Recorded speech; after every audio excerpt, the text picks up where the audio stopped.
Nizungumze kwa ufupi sana. Katika mji huu wa Kahama yuko mtu wa Mungu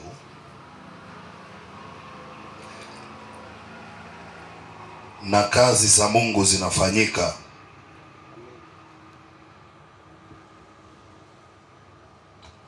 Kwa hiyo nataka niyazungumze haya.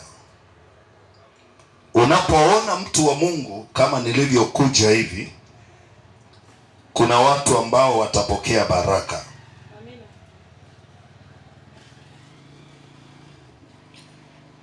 Na kwa sababu hiyo uwe mmoja wao wa watakaopokea hizo baraka. Amina.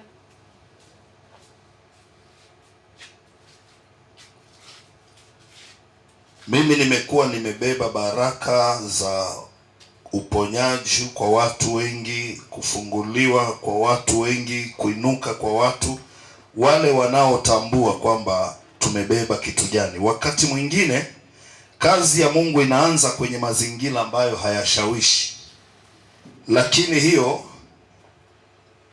ni kwa ajili ya kusudi la Mungu. Tunataka kuanzia katika Samueli wa kwanza sura ya 16.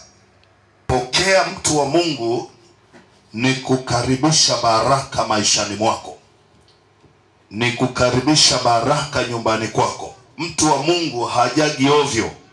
Kama ulivyoniona hivi, sijaja tu nikaamua kuacha wengine bila sababu za msingi, na mimi huwa sio rahisi sana.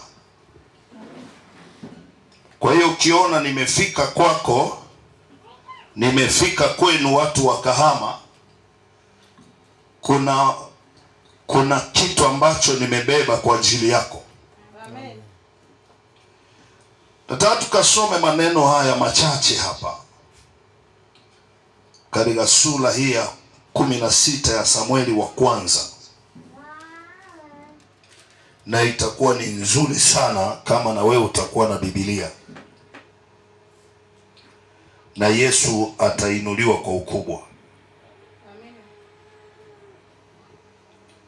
Nataka nianze kusoma maneno, ni mengi kidogo, inahusu